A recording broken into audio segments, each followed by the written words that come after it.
I'm already calling it. Already? Yeah, like it's that good. Like it really, like as far as remakes go, I don't think I've ever seen something this good. Like I don't think anyone has ever done a remake quite like this before. Okay. Like I mean, old I don't game. play horror games because I'm a weenie. So I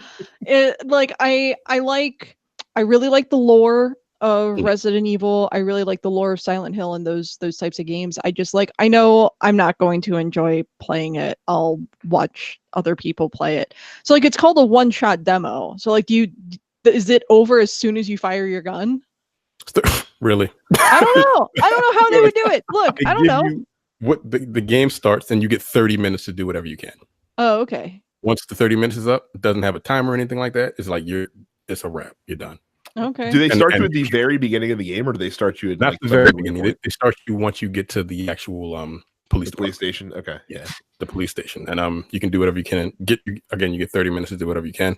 Once the 30 minutes is up, which you don't really know unless you're like if you have a stopwatch, because there's no timer or anything like that. It'll just says thank you for playing. You can pre-order now. Did you make it as far as the liquor in your 30-minute time limit? No. Okay. I didn't make it far at all. I died once because I was trying to play it like Resident Evil 4.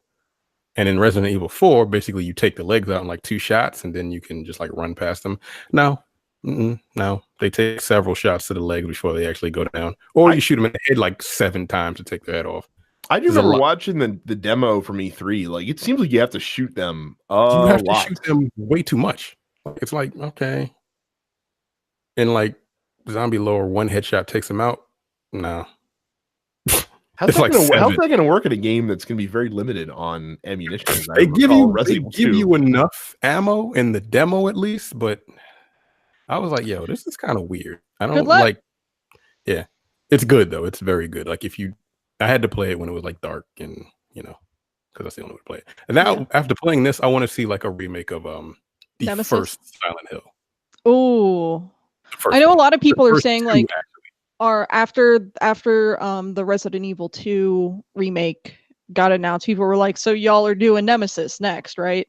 And I'm like, that sounds like a bad time. But yeah, I mean, I guess they technically remade the first Silent Hill when they did Shattered Memories, because that was sort of like the same story, but they changed the gameplay and whatnot. But yeah, I think people generally got more attached to the story of Silent Hill 2. Yeah, Silent Hill 2 was the best out of those. The Room wasn't too bad. It was just really strange. 3, I didn't really like playing Ashley Olsen. It was weird. She looks just like the Olsen twins. Oh, she does. And the rest of them were just kind of... But 2, if they did a remake of Silent Hill 2, I would want them to do it this way.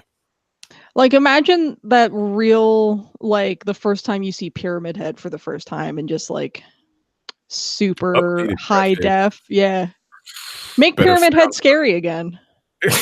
That would be pretty fucked up. No, when was the first time you saw him? Was that when he was having that weird, crazy orgy with the dolls? Or was it before that? I think it's before that. Yeah. Again, like I haven't played these games. I have only watched other people play that. But like the scene that everyone remembers is when he's like having the weird orgy in the corner with 2 of the dolls and whatnot. Yeah, I was like, yo, what the fuck is? You know what? Fine, all right. Everything's a metaphor for your main character who has problems about his wiener. So. But yeah, I can definitely see them doing. But that's Konami, and well, we all know Konami's allergic to money. Unless it comes from a pachinko machine. Yeah. It's the only way they're making money at this point. So someone would have to snatch that from them. Good luck with all that. Yep. Because they don't like licensing their stuff out either, sadly. But Konami's going to Konami. What are you going to do? Make sure you go to youtube.com/densepixels and hit the subscribe button along with the bell icon so you never miss when we post an episode of the podcast, nor when we do like Let's Plays and other things like that. Make sure to go to densepixels.com/premium and subscribe for just $5 a month or $50 a year to get access to our premium slate of shows, including the Look Forward Political Podcast, No Time to Bleed, The Men with the Golden Tongues, and the Airing of Grievances. If you guys are not premium members and you are Look Forward fans, They just posted a 4-hour episode last week of Look Forward. I just finished it Saturday. It's very good. It is. It's very but good. It's fucking 4 hours and 16 minutes. It is 4 hours long. Look, that's why podcasts have speed settings. So you can listen to that in a reasonable amount of time. So again, denspixels.com/premium. Sign up if you haven't yet. I know there's some cool premium stuff coming on later this month as well. And then Dense Pixels is on Spotify. We're on Apple Podcasts. We're on Google Podcasts. We are on Pocket Casts. We're on whatever podcatching app you use. Subscribe to the show if you haven't done it yet, as well as the other TNP Studio shows, which includes the Nerd Apocalypse, Black on Black Cinema, and Coming Distractions. The Black on Black Preview Cinema episode, also very good this week, where Jay and Terrence just go in on R. Kelly for about an hour. Yeah, we did. And it was solid. Oh. I hate that motherfucker. I don't think he was going to blame you. I read that it's like, oh, R. Kelly's having panic attacks that are putting him in the hospital. And I was like, good. That should be the reaction that everyone gives, but some people are still, Black on Black Cinema has my favorite YouTube comment section of any of the shows. Some people are insane. When black folks don't like what you have to say, they're going to tell you. And they're going to tell you in the most insane ways. And a lot of times the language is broken. But that's, that's just what it is. But yeah, it's crazy. So there's some new games that came out this week or coming out this week. Ace Combat 7 Skies Unknown, the first Ace Combat in like 12 years, releases this week. Travis Strikes Again, No More Heroes, coming out for the Nintendo Switch. We'll have to find out how that is when Micah makes his way back to the show. The Walking Dead, the final season, episode 3, releasing for the PS4 and Xbox One. This is, of course, the first episode released since the whole Telltale closure debacle. This is being currently developed now by the whatever Robert Kirkman's game studio is, with I think a lot of folks that worked for Telltale previously, finishing up this last season of The Walking Dead. Onimusha Warlords is getting re-released on PS4, Xbox One, and Switch.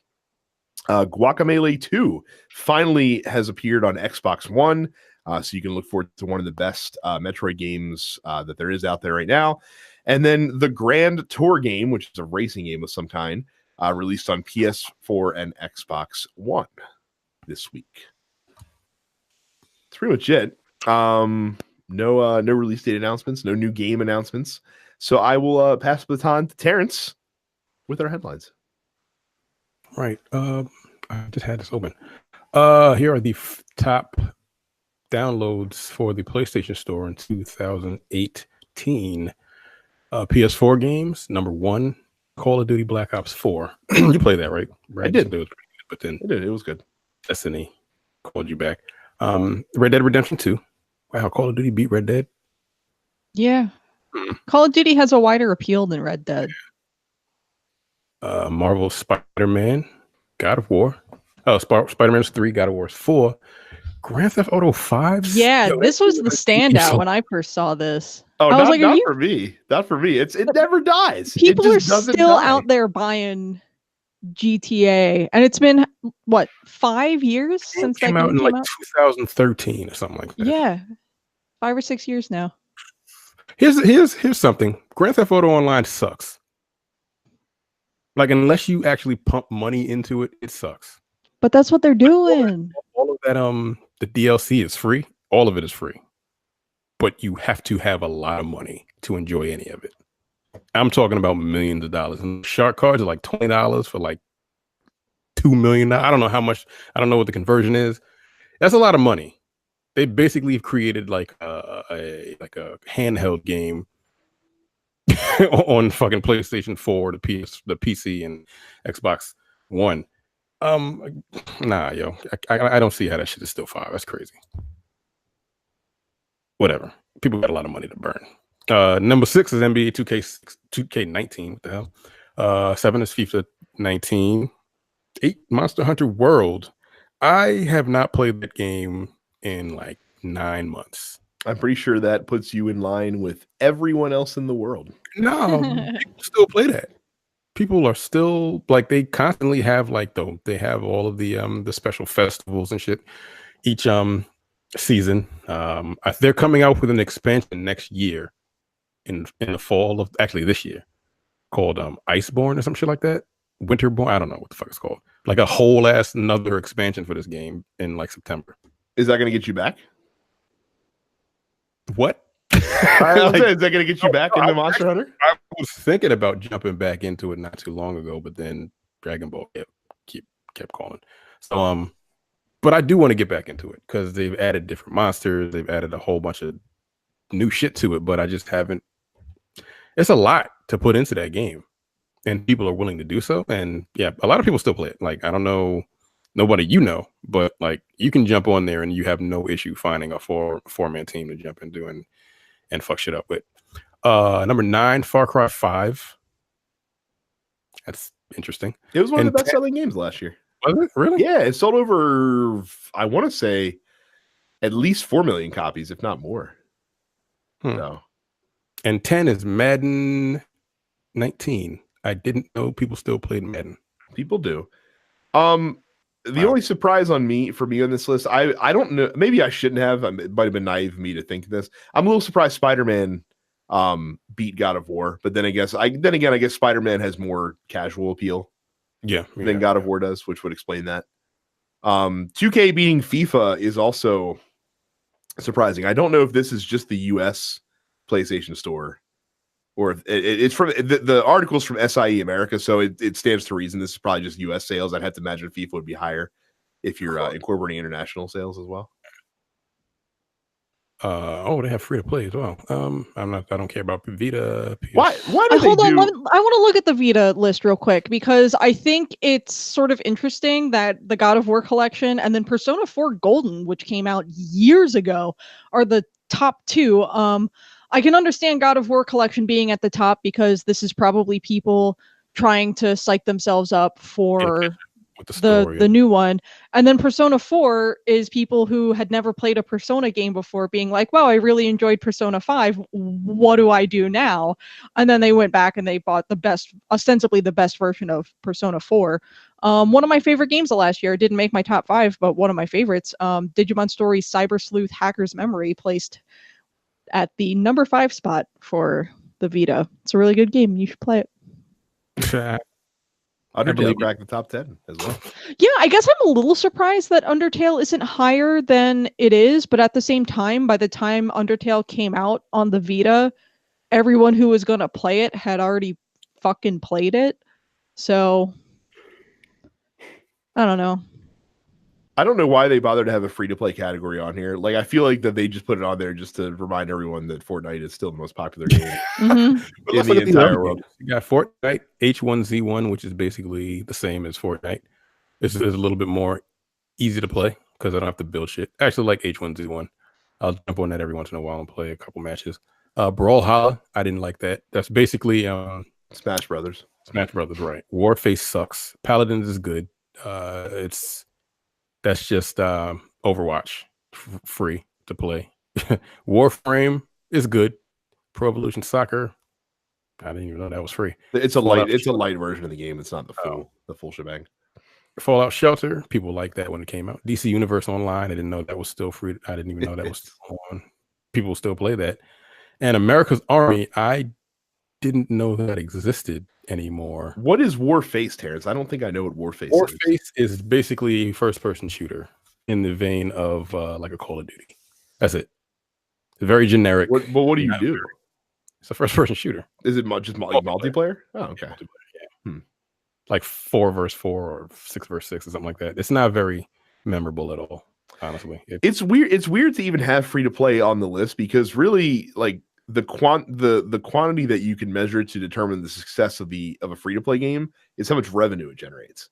Like how many people download it really doesn't mean fucking shit. Like you need to have people buying stuff in the game for the game Paladins, to be successful. I can tell you Paladins is worth playing.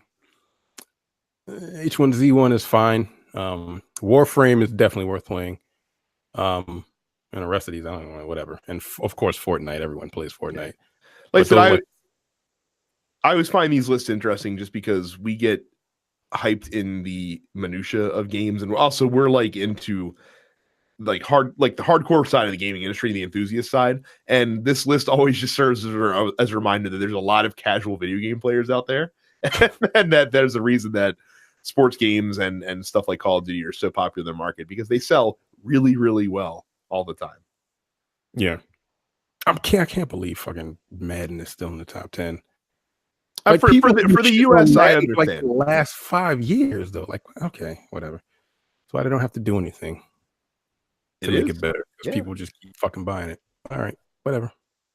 It's perfectly fine. All right, this next one, I don't know what the fuck is happening. I mean, I vaguely saw the headline a couple days ago, and I'm like, all right.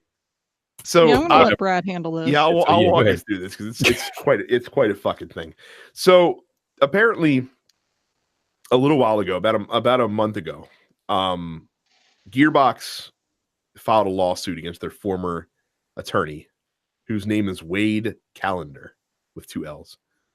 And the lawsuit that they filed, they alleged multiple improprieties against him, including the non-payment of a personal home loan, a breach of contract that's related to tuition reimbursement, and the misuse of a company credit card to purchase, quote, family vacations, gun club memberships, and firearm accessories. And the best part, and trying to get 6-pack abs. That's in the legal filing that they filed against this guy, who was their former attorney and a longtime friend of Gearbox CEO Randy Pitchford, who most people, I would imagine, knows if you're listening to this podcast. So Wade Callender decided to countersue Gearbox. And in this lawsuit, he alleges that Randy Pitchford improperly siphoned $12 million from Gearbox for his own personal gain. But that's not all, apparently. There's a lot more in the lawsuit besides that. Also in the lawsuit is an allegation that Randy Pitchford left a USB drive behind at a company event at a medieval times that contained, quote, underage pornography. Yo, that's a wild fucking allegation. Well, not only did it have underage pornography, but it also had a USB drive that had the sensitive corporate documents from Gearbox and its business partners. Now, here's the wildest fucking part of the whole story. So Randy Pitchford has admitted that he left the USB drive behind the medieval times, and it did have porn on it. Now, it wasn't illegal porn. It was apparently barely legal porn, which cam girl pornography. Cam girl pornography, right? Yeah, right. And the way that he's oh, but here's the best part. He said that he saved it to the USB stick to, quote, work out the method of how a cam girl host fakes the act of female ejaculation. For a magic trick. What? For a magic trick. Now, to be fair. No. To be fair. To be fair, continue. Randy Pitchford is a magician. He is a magician.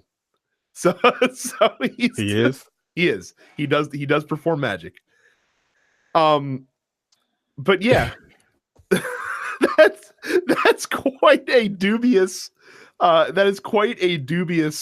explanation. He also says, quote, as a father, I find crimes against children to be especially repugnant. It is I just want to say, because I love the word repugnant, it is very painful that a former friend and colleague would lie to associate me with such vile behavior in his own greedy pursuit of money. Whoa.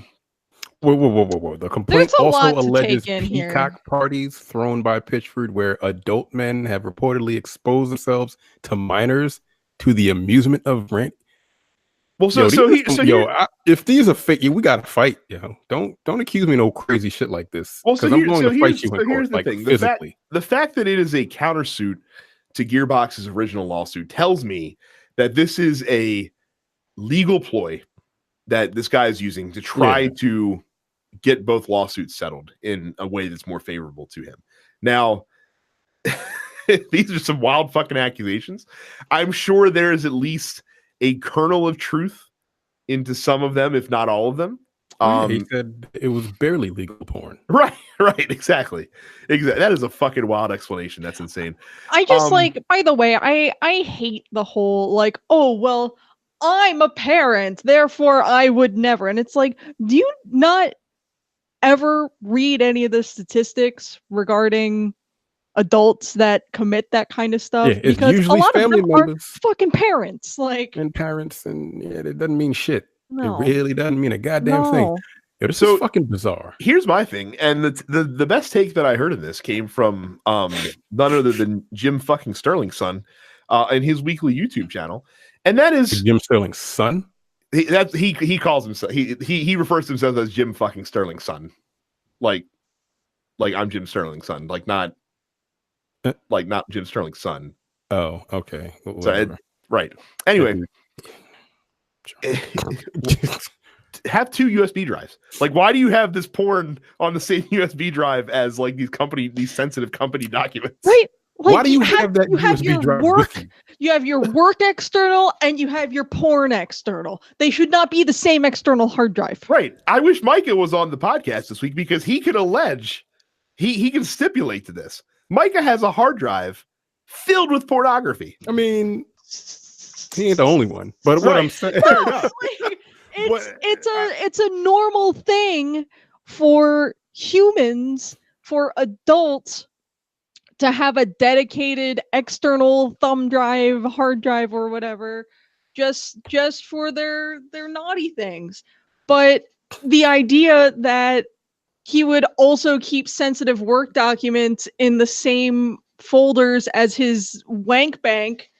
Yeah, what are you doing, dog? That's crazy. I don't understand that at all. Here's the other question: why are you bringing that shit with you to a medieval times? Are you meeting like an FBI informant that you're secretly delivering evidence to? Are you gonna whack it in the castle? You gonna what are you doing?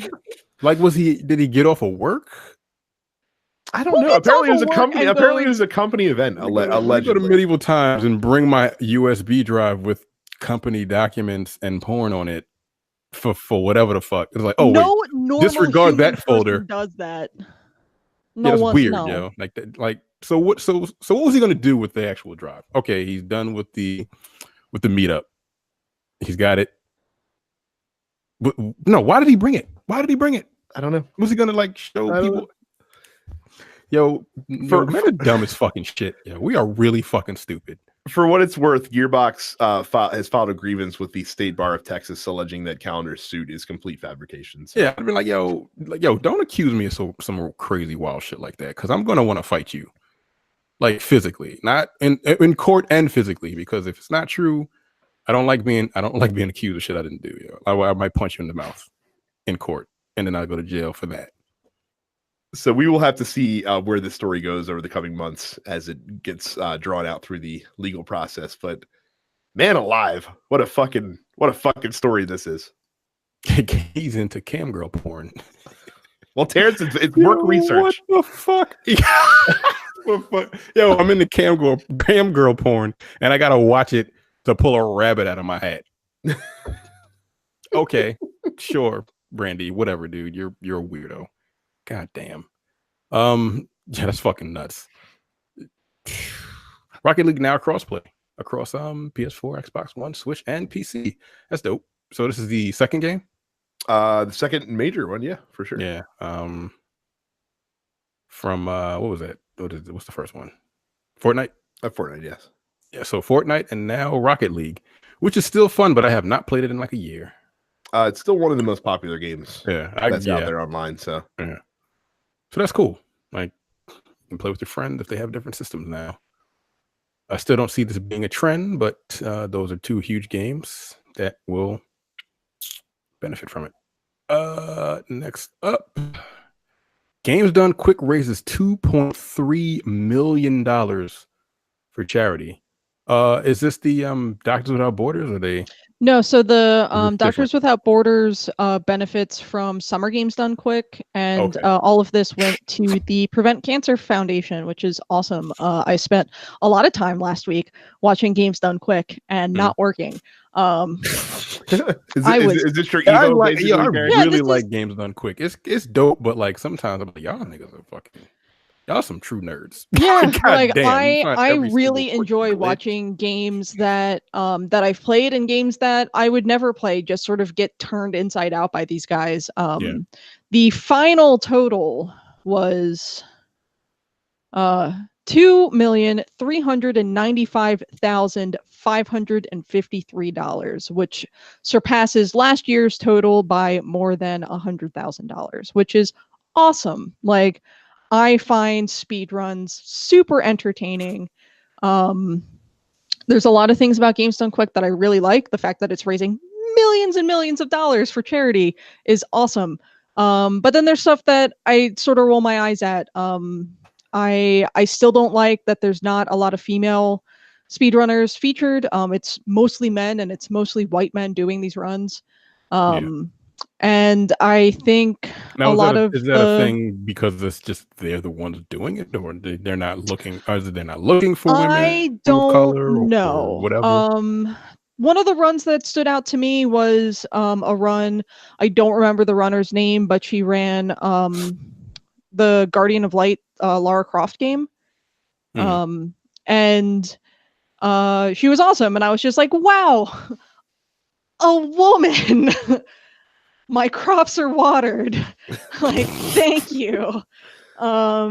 It's just like it gets tiring seeing the same sort of face over and over and over again. And I don't know if that's indicative of the speedrunning community. I don't know if that's indicative of this event in particular. I would like to see more diversity in the runners. And I think a lot of the interview segments are really shitty because none of these guys know how to conduct an interview because they're not journalists. I want to see just like a nigga from Compton speedrun something. Just, I don't know what game, like the most ridiculous game I can think. What game like it would be completely inappropriate that you would like think of for like just a dude from the hood to speedrun through? I gotta think of something. I don't know, but here's what I did. The only time I did get to tune into it because I was quite busy last week. Of course, fucking goddamn dumb Simon's Quest had to be on. Fucking hate Simon's Quest. Like, love the music. Game is fucking awful. What a terrible game Simon's Quest was. So, yeah, cool. Like, that's a lot of money for people playing games as quickly as they possibly can. That's it. Yeah, that's dope. But like, there are games that can be finished in like 8 minutes that are like NES platformers from 1988, and then they did Castlevania 1 can be beaten in like 11 minutes, which blows my mind. Yeah, I can't without glitching, like just running through the game. Yep. Like the amount of knowledge and precision that you have to have about how that game works is ridiculous. But then on the flip side of that, they did like an overnight run of Final Fantasy IX that took 9.5 hours, and that's considered a speed run for that game. That's really fast though for that game. Yeah, it is really fast when you think about the nature of Final Fantasy IX. And so it was 3 runners splitting the run, so like each of them did like basically 3 hours each. And so the sort of teamwork involved in doing that, I think, is really interesting. I find the whole event very compelling. I'm bad at video games, so I'm probably never going to speedrun anything. So the thing I ever beaten was like Super Mario Brothers in like 15 minutes when I was a kid. Yeah. And you can probably beat that game in like 5. I don't even know. I don't know what the world record is. Yeah. It's about 5.5 minutes. Yeah. Yeah.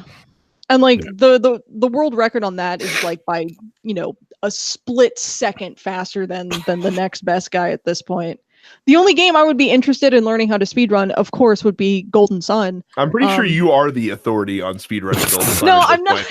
There's a really small speedrun community for Golden Sun. The world record for the first game is like 3.5 hours or something like that. Me playing on a casual playthrough involving me spending a lot of time digging around, I finished that game in about 10 hours. So I feel like if I took it seriously, I could probably finish the game in 3 hours. So who knows? I can finish, well, when I was playing it really heavy. The fastest, I think my fastest speedrun game I've ever done was probably Dark Souls. Okay. First playthrough was like 20 plus. My second, if you know exactly what to do in that game, you can get into it in like 4 hours. I think the world record is I think my fastest was like 4 hours and 30 some minutes, because you can get through it really quickly knowing exactly what to do. Oh, sure. I mean, once you learn the mechanics of that game, it becomes sort of muscle memory. Yeah, what to run through, what you need, what you don't need. Well, basically, all those speedruns are the same thing, but yeah, right. 4 hours. So. Apparently, the Dark Souls speedrun record, Terrence, is 25 minutes and 17 seconds. Yeah, I was going to say, like, it's definitely like a half hour. What do you do? You just wow. Because you got to open up shit. Wow.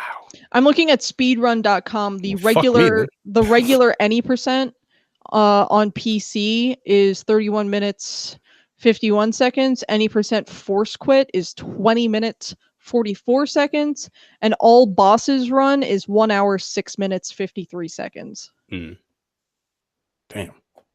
So get back to work, Terrence. Yep. Yeah, start trimming some time off. I'm good. My 4-something hours is fine. Like, I was proud of myself. I don't do that.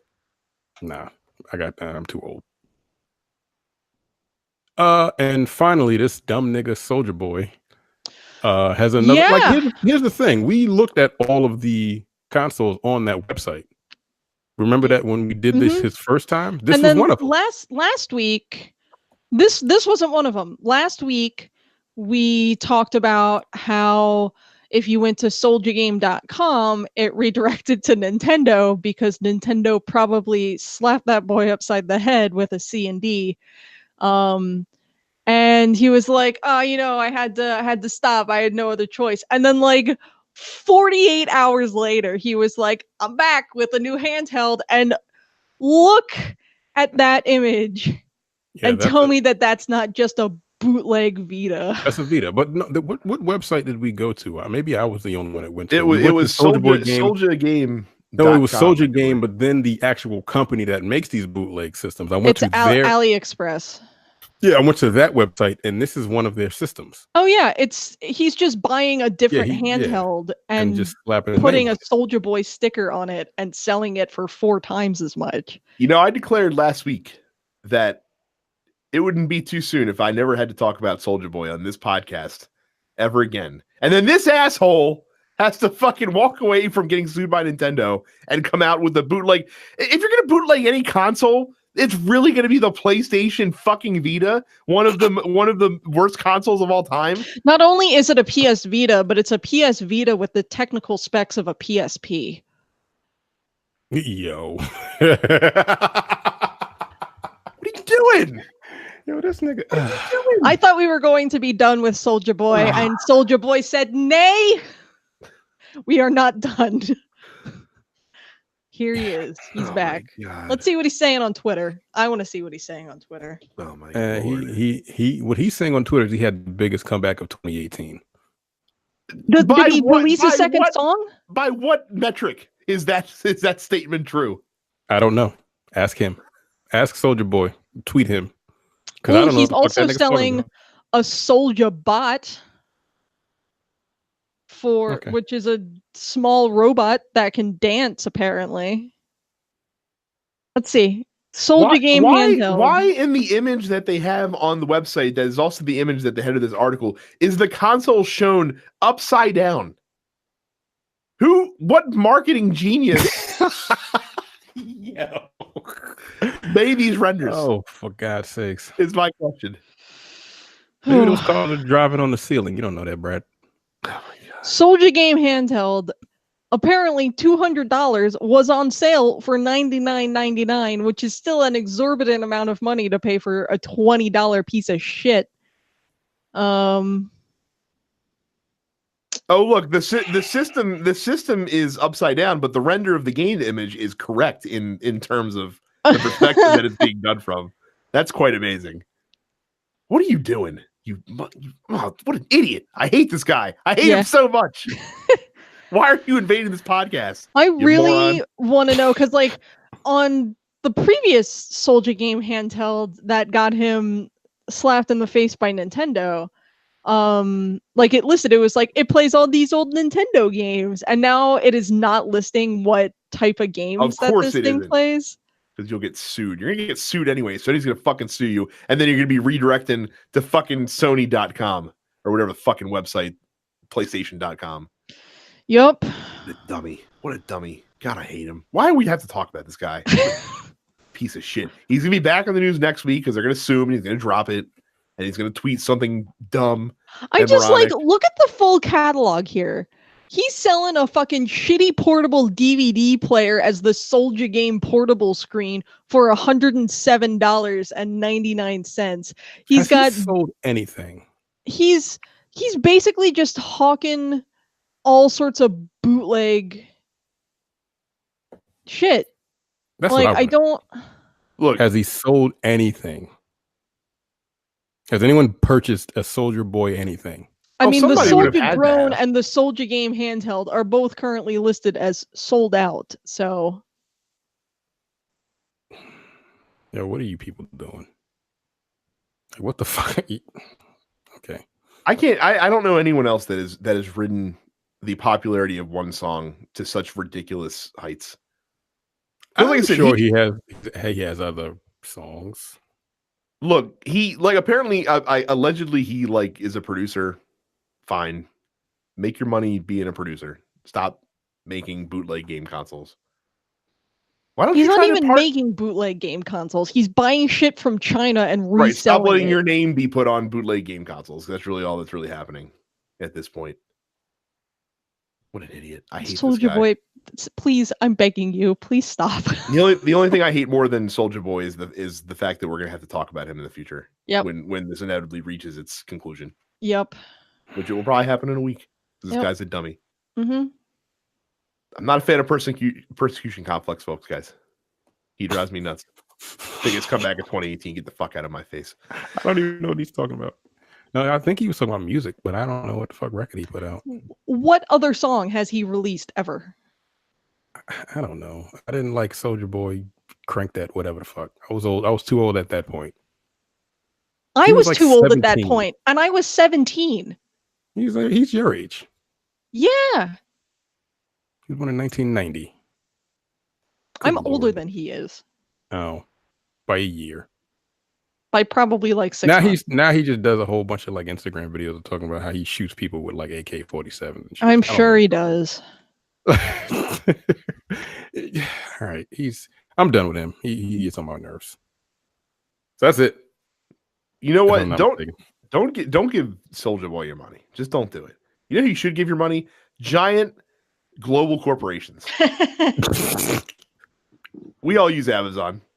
You're going to continue using Amazon whether you like it or not. They're never going to carry the Soulja watch or whatever the fucking BS console that he put out is. But they do carry other fine products at dirt cheap prices.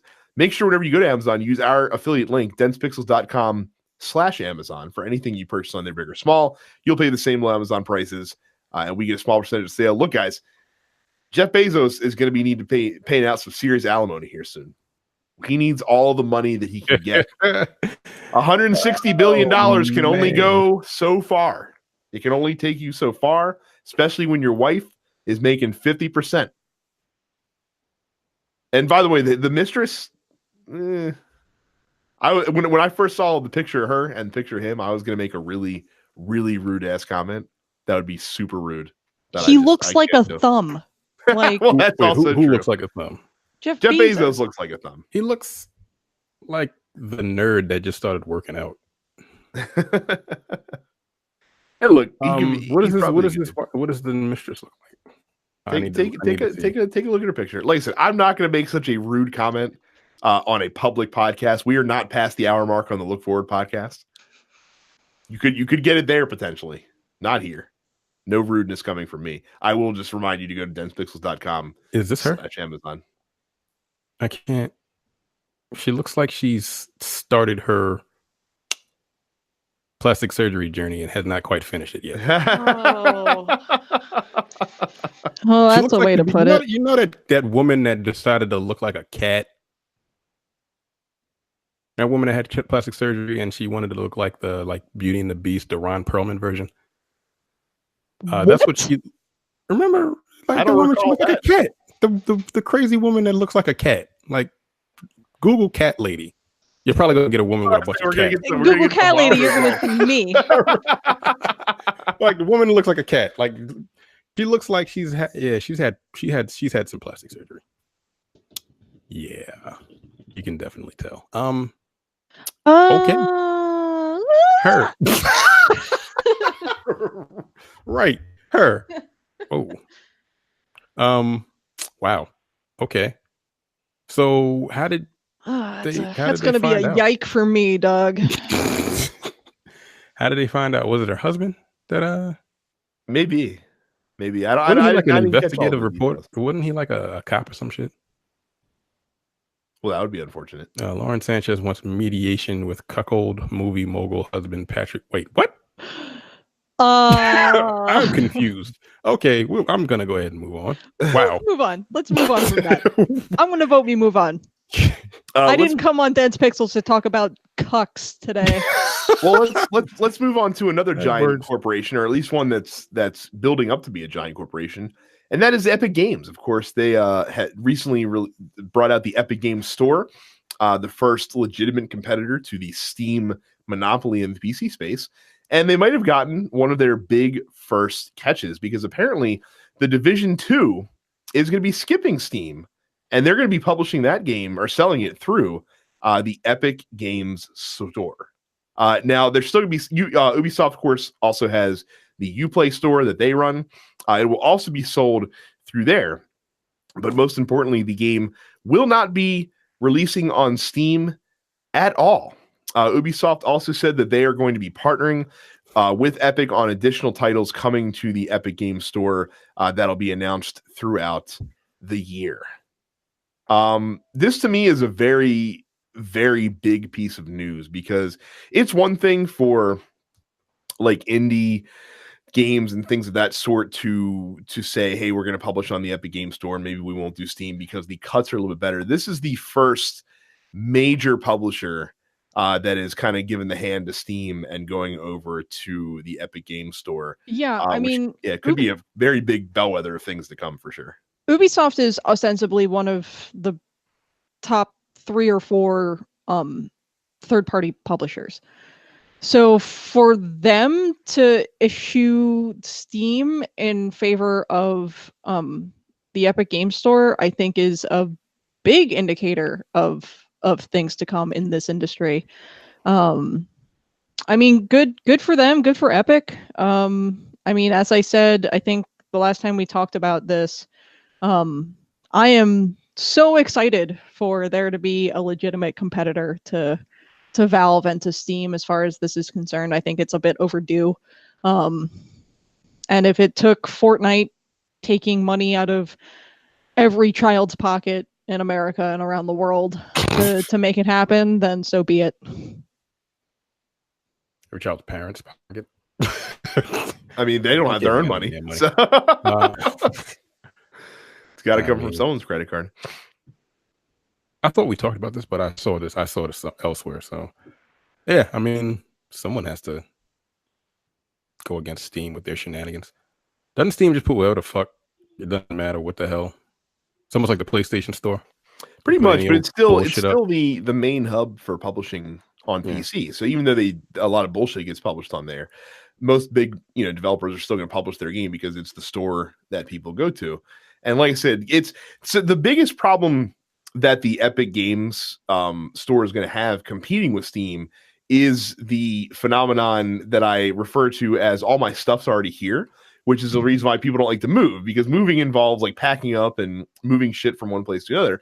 Well, your online store is kind of similar, where people are like, it sounds dumb when you kind of boil it down, but at the same time, they're like, well, I've been using Steam for like 6 years and all my games are already on Steam. So and all my friends are already on Steam. So why wouldn't I just keep Steam, even though, it helps the developers more to be on this other platform? Having a big game like The Division 2, and if other big games also make their way over to the Epic Games Store exclusively as well, is how you get people onto your platform so that they then may buy other stuff, because they're like, oh, I'm here now. Oh, look, they're having a sale, so let me buy these couple games that's going on. And it just gets them in the door, which is arguably the biggest obstacle that the Epic Games Store is going to have, especially when they're first starting out. Yeah. So, like I said, I thought this was a very important story that I don't think was getting enough attention in the industry for what it could mean long term. So it's something that I definitely want to talk about in the show. But arguably the biggest story that happened last week is, of course, near and dear to my interest. So let me set it up by what happened last week. So Bungie brought out a new puzzle within Destiny 2 that approximately none people enjoyed. It stumped the community. What turned into a sort of small, hoardish style activity that they've done several other ones of with a little puzzle aspect. Didn't get solved in the first 27 hours. And the problem was that it was gating the last of the Black Armory forges behind it. Now, you don't have to complete it personally in order to do it. I think once one team completed it, the forge is going to be unlocked for everybody, but nobody could do it.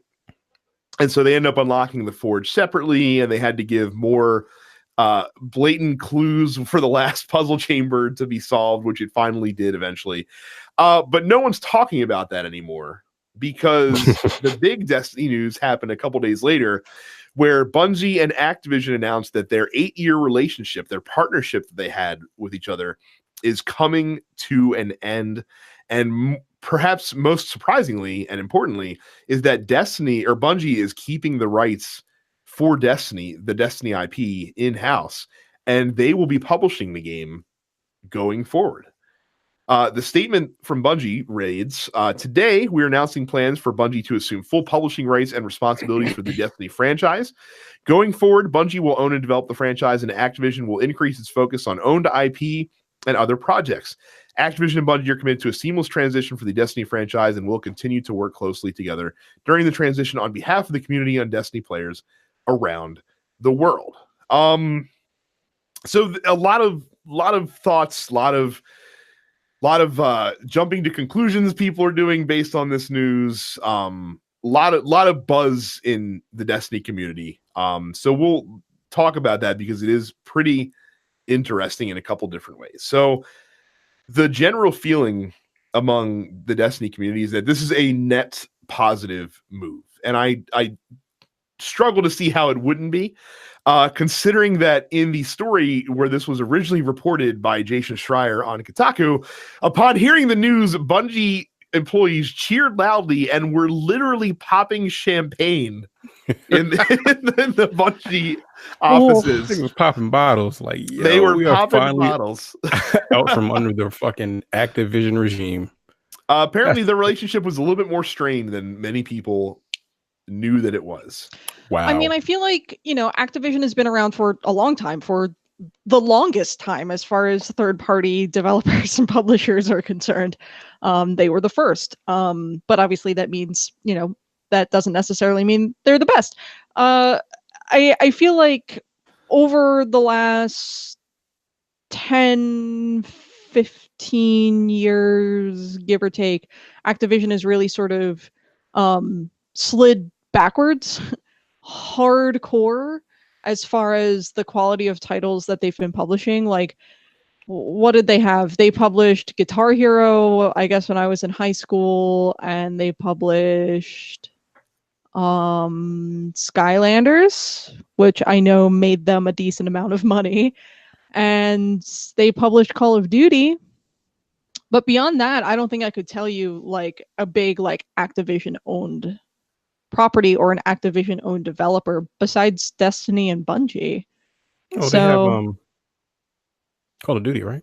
Yeah, I said that. Yeah. Oh, you did? I wasn't paying attention. Well, remember that Activision never owned Bungie. This was a partnership that they entered into, a 10-year partnership that they entered into. But Bungie was still an independently owned studio. Okay. I guess I was always under the impression that Activision had outright purchased Bungie. No, they never did, and that made for it was a weird relationship, right? Because Activision didn't have a lot of input on the what went into Destiny 2, but at the same time, they in some ways did, because they required a certain level of return on investment, right? So that's where things like the Eververse came from, because it gave them a way to incorporate in-game transactions, and it's also why they had to stick to the strict content release schedule that they did with Destiny 1, and so far that they've done with Destiny 2 as well.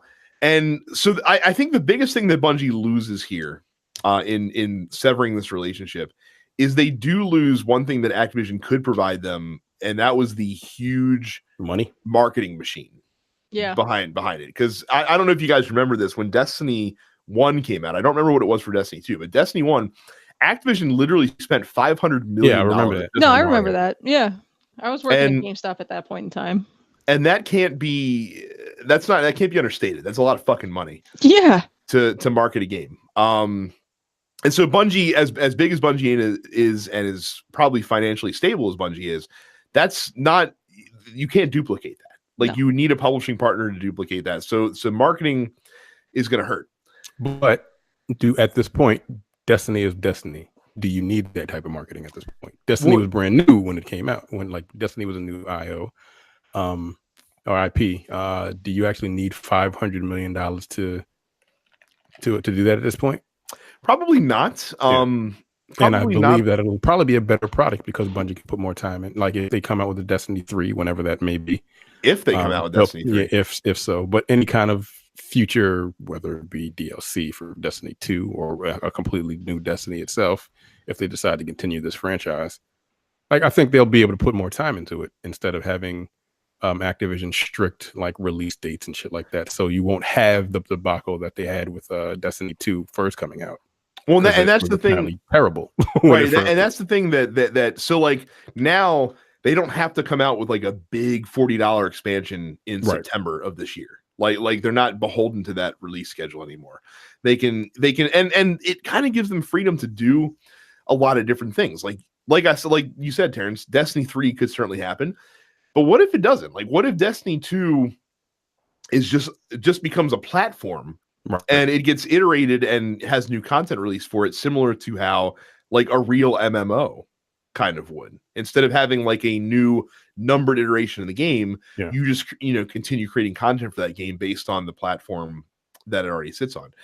We have no idea what's going to happen because they already have a schedule that's been laid out that they said they're going to stick to. So there's content releases that are planned currently through I think next summer, basically. And they said they're not going to this summer. This summer that we're in right now. I keep forgetting it's 2019.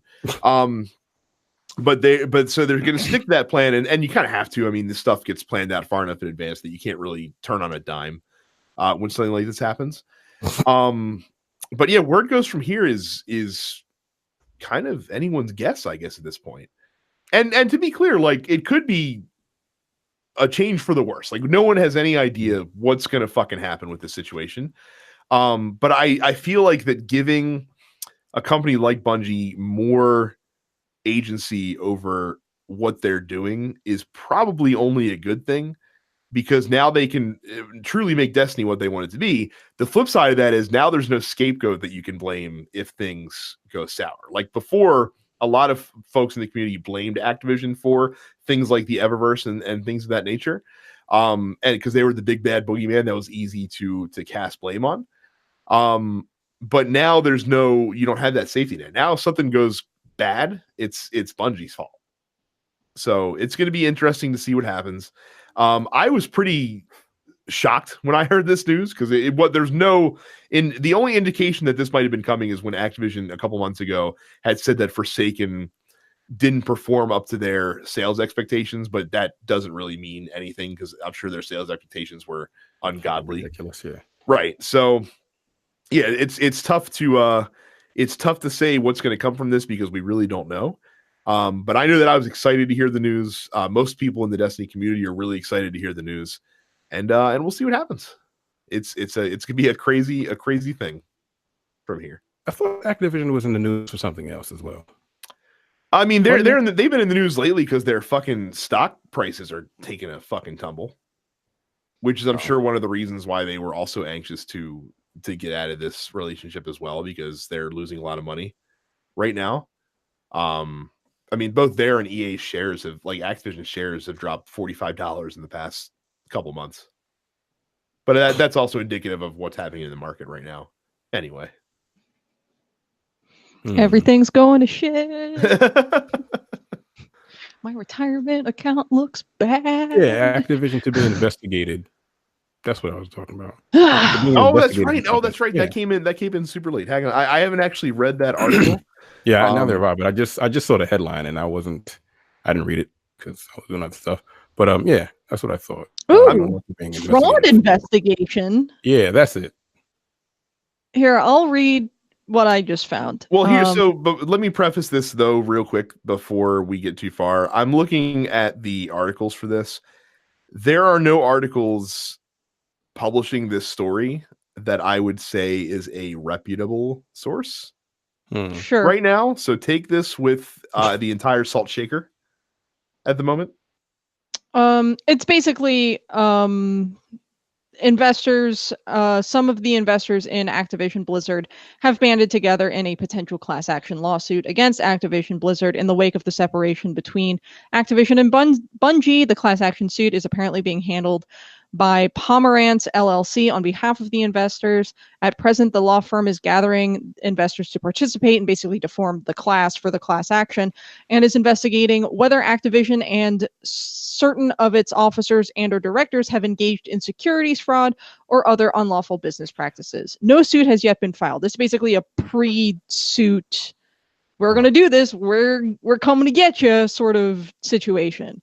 I don't feel like this means much unless the SEC were to stick their nose into it, honestly. Yeah. And that's probably why no one's carrying the story, because it right now it's probably nothing. It's a nothing burger at the moment. But something potentially worth paying some attention to if it develops into something. Keep like 10% of your peripheral vision for down the road if it becomes something. But yeah, like I saw that story, and then like I said, once you mentioned, I was like, oh yeah, that's right. And then I Googled it real quick, and like I said, of all the sites that are reporting it, no one that I would consider a gaming journalist with a capital J is reporting on it right now. So I think that's more wait and see if anything even happens. So all right. Den's Pixels Post Office this week. Of course, we ask you guys to send in your questions. We'll answer a couple of them on the show. Let's see here.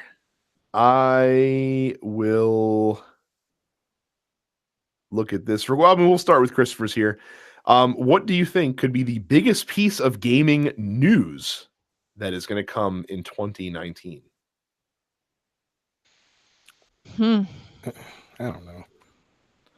Activision goes bankrupt. I don't think that's gonna happen. Whatever. I think that Microsoft will announce what their next console is. I think that's what I was gonna say. And I think it will be a fully digital console. That would be interesting if that was the main. So like the thing that is rumored with Microsoft is that they're gonna have two next consoles. One will be the fully digital console that'll be like the Xbox One Lite, and then the big boy console that is like the next one that will have a disk drive in it. That seems sensible news, like of a thought process. I also think that either Microsoft or Sony will attempt to imitate the Switch in some form or fashion with a hybrid of their own. Now, see, I don't think that. My money would be on Sony in that case. Best 2019. Biggest news. Like it's hard. Like I don't know if this would be the biggest news, but I do see a no dock version of the Switch being released at some point. I mean, that's something that already exists in Japan, right? But I can see for that to exist in America. Well, not only no dock version, but one where like the Joy-Con, like a handheld only version, like where the Joy-Cons are actually built into the casing, right, on the console. Interesting. But I don't think that would be like the biggest gaming news story. No, I don't think. I feel like it's sort of expected that the Switch would get some sort of announced upgraded version this year. I don't know what that would be at this point in time. But yeah, I would put my money on Microsoft announcing what their next console is going to be. Particularly because at this point, what do they have to lose? They're so far behind Sony. And I think, I haven't looked at the worldwide numbers, but I know Nintendo has far eclipsed the Xbox One in certain regions. Oh, that's how that was. I'm glad you qualified that. Yeah. No, I mean, I don't think it's worldwide. I mean, they may be close worldwide at this point. I mean, to be fair, they'd probably eclipse the Xbox One in Japan on the Nintendo Switch's release day. Oh, for sure. Japan doesn't give a shit about the Xbox in Japan. Yeah. It's hard to prognosticate because there is going to be a bombshell that happens at some point during the year that comes from the blue. I mean the Destiny, the Bungie Activision news is in that realm of category. So. Technically, I honestly don't pay that much attention to really know what kind of bombshell news would be coming. For like, we're in the third week of the year, of the entire year. Got a ways to go. So just to sort of go back on sales numbers, the problem with trying to track Xbox One sales numbers is that Microsoft doesn't fucking release them. Nope. So there's only like estimates, but we know that the Nintendo Switch had sold 20 million units by summer of last year. So that's a lot. I will go to Cam, who says, what console do you predict will have the best 2019 in terms of sheer game quality? And why will it be the Nintendo Switch? I don't see how it could be the Nintendo Switch unless they're coming with like 5 games in the back half of the year that are all going to be 9.5s that are unannounced so far. I mean, what we know is in the works, presumably for this year, are 3 big first-party games that I can think of right now. So you've got Animal Crossing, which they said, 4. Animal Crossing, which they said was this year. Pokemon, which they said was this year. Fire Emblem 3 Houses, which I believe is this year. And then Metroid Prime 4, which is probably this year. I mean, if we're going first-party only, I think it's going to have to be either Nintendo or Sony, because it sure as shit isn't going to be Microsoft. Well, so that's the difficult thing, right? So Sony seems to be the correct console because they're going to benefit from all the AAA games that are coming out, as well as their own exclusives. Now, that being said, as far as Sony exclusives go, it's probably going to be a pretty light year. There's not too much beyond Days Gone that has been announced yet so far that is probably coming out in 2019. I think that we are in the middle of the semi-transition as we gear up towards a new console generation. 2018 was kind of their big like lay it out on the table year, so you're going to get a little bit of a down year for PlayStation. But like Carrie mentioned, what the Switch is going to have from first-party titles, they're not going to have probably the same quality of third-party games that PlayStation is certain to have in 2019. Of stuff that we know about, much less stuff that we don't know about. I mean, ultimately, it's going to depend on what kind of games you're into. So we'll see. In any case, fuck Microsoft. I mean, yeah. Are we on the second question? No, we're on Cam's question right now. Oh, what console do you predict will have the best? I don't know what's coming out for PS4 this year. Microsoft got nothing. They picked up a bunch of developers, but those games aren't going to be coming out for this system. Sans, I cannot believe that you are giving the short sell to Crackdown 3. Nigga, I forgot that shit even thing. I'm serious. I completely forgot. That game come out in like 2 weeks. 2 months. Like 2 months. Whatever. Who cares at this point? No, it is. It's like a month away, actually. 1 month away. That's what they say. Well, that is what they say. So they claim. So yeah, Crackdown 3 comes out and no one cares. That's it. Oh no, they have another game called. There's another like MMO coming out. Black Sands or whatever the fuck. Is that that From Software game coming out this year? Sekiro, yeah, that comes out. Whatever. I figured out my best piece of gaming news. By the way, I figured out Carrie's not going to like it. Oh. But by the end of the year, Bethesda ends live support for Fallout 76. So they keep the servers up, but they don't do anything more with the game. When are they gonna pull off their No Man's Sky and fix that?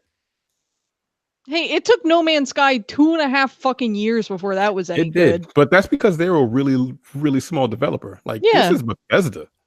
You know what? If this was just a fucking weird stopgap for them to have something first party released while they work on Elder Scrolls 6, I don't give a shit, man.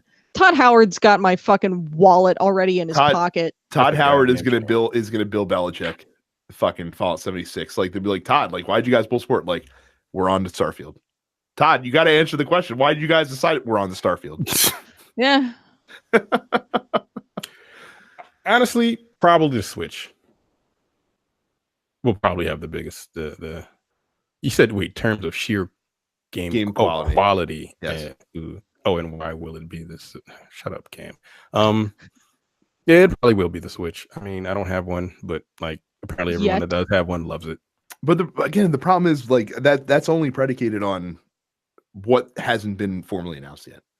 Because what's been announced for the Switch so far that's coming is not like blow your socks off. Like Mario U just came out, which is a great game, but it's also a 6-year-old game that came out or 7-year-old game that came out coming out this year. I mean, but it's not just Sony though. Like, it's not just their first party lineup because he's talking game consoles. He didn't say first party lineup. So in the first part of the year, you got Jump Force, you got Days Gone, you got Anthem, you got Division. Anthem, I'm a little iffy on. Division, okay, the Division looks. Yeah, you got Metro X, big shit, but Metro. Okay, you got the new Doom that's going to come out on consoles. You got that's this year. Yeah, Doom Eternal's later. I think later this year, if I'm not mistaken. Mortal Kombat 11, which is also coming out to Switch actually. So I don't know if that really counts. In favor of my argument. But these are all third party. Right, but it's still coming out on the PlayStation 4. Yeah. Like I'm saying, like to determine the system that has the best game quality, you have to take the third party lineup combined with the first party lineup. That's why we're saying PlayStation and not Xbox, because Xbox doesn't have first party anything. Well, you got Crackdown 3 and Forza 8. Yeah, Crackdown 3 and Forza 8. That's their two games that are going to come out. What about Halo? That's coming out this year, right? What about Halo? Or is that coming out on that'll come out on the Xbox. Shit. You don't think that's coming out like on the Xbox 2? Why, if you're Microsoft, why release Halo Infinite on the Xbox One? On the Xbox One? Yeah. Why would you? Why would you? There's no. Have it be a launch title for whatever the fuck the next thing is. Right, exactly. But isn't their game? What the fuck is that called? Game Pass? Isn't that like a hit with people? So they say. With the 3 people that have it, sure, I'm sure they like it. A lot of Xbox owners have it. No doubt about it. It is successful for the smaller portion of the pie that they are marketing it. Yeah, I mean it's $20. What is it a month? $10. $10 a month. Mm-hmm. There's some solid games on there. I mean, none that are going to be out this year, but no, Crackdown's going to be on there. Crackdown will on day one. So you don't actually have to buy the game. You can just get a $10 pass and see if it's any good. And play it on either your Xbox or your PC, probably, because that's the thing. Most of the games come out on the Xbox and the PC if they're like Xbox exclusives, because undercut your system. Sure. Whatever, Microsoft. I don't get it. Here's a bold prediction I'm going to make as far as Microsoft is concerned this year. To go back to the first question, biggest piece of gaming news this year.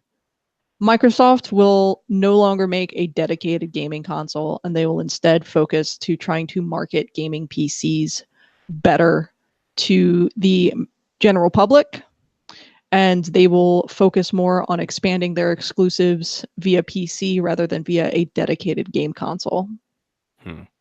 I can see the latter part of that being true. I don't think that they're ready to bow out of the home console market yet, because you can try to make PC as accessible as you want.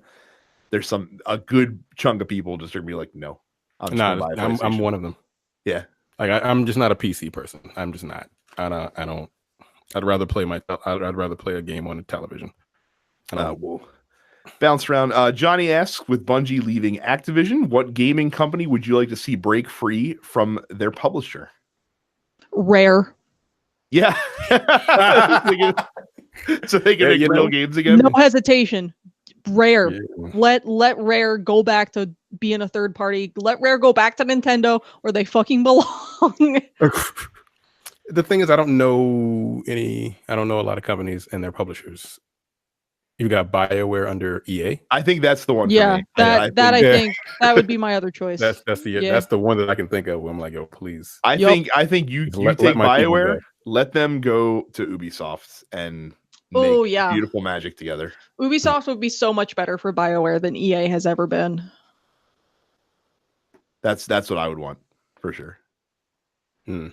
I would also say Street Fighter and Capcom, but I can't I can't imagine Street Fighter without Capcom.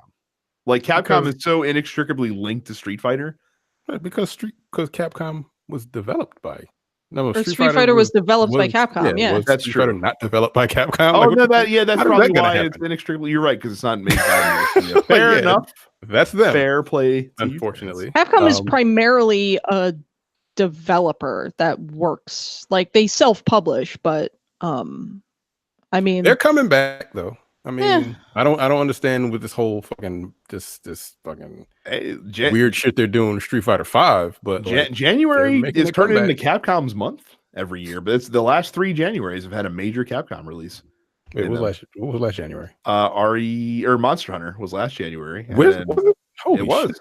And then RE7 was the year before. So wow. But yeah, they're making a comeback. Now I just need to work on the Marvel vs. Capcom, which is not going to see that. But whatever. We will end with Amir.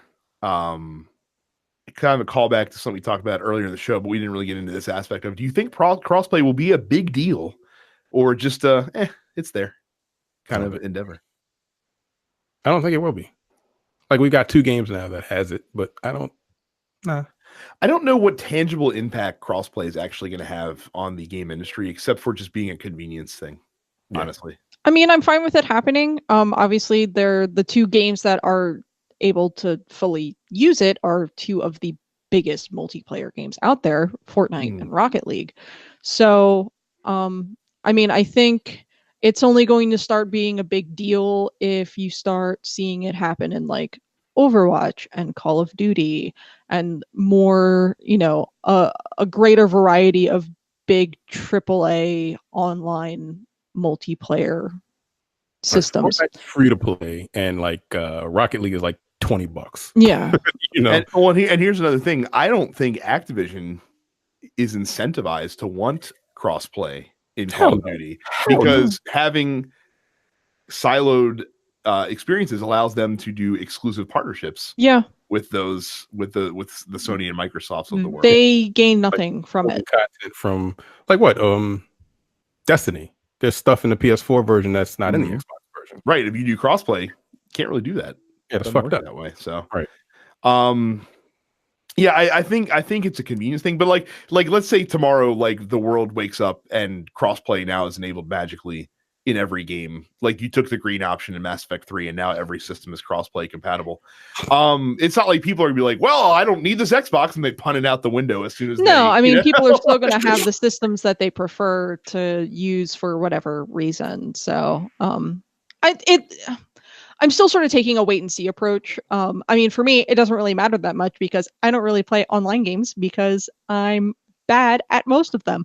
So, well, and like I said before, I don't want crossplay in my shooters because if I had to play with people on PC that can use a keyboard and mouse, no, absolutely not. Yeah.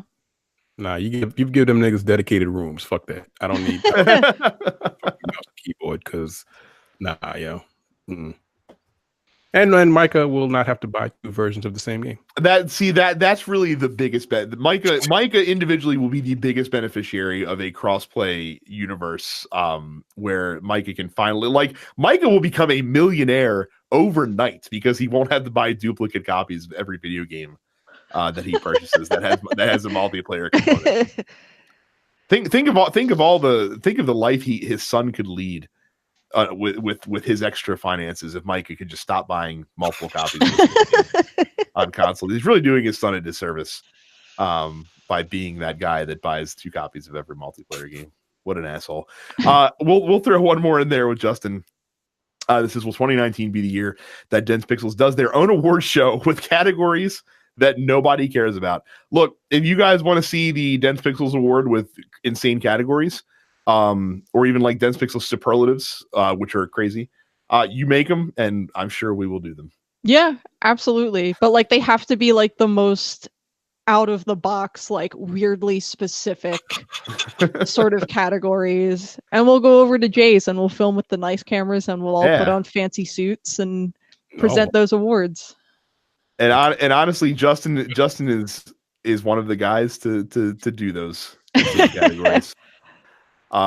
If much like in Field of Dreams, if you build it, we will come. Yep. So that is it for us this week, guys. Thank you very much for your questions submitted to the post office. Make sure to go to the fan group if you missed it. If you didn't see the post office, because we just posted it in the fan group again this week, densepixels.com/fans. Leave us a 5-star review on iTunes. It gets right on the air. Make sure to follow us on social media. Just search for Dense Pixels. Subscribe to the show. Go to youtube.com/densepixels. Subscribe there as well. Follow us all on Twitch. I'm Dense Pixels Brad. Terrence is Apparition410.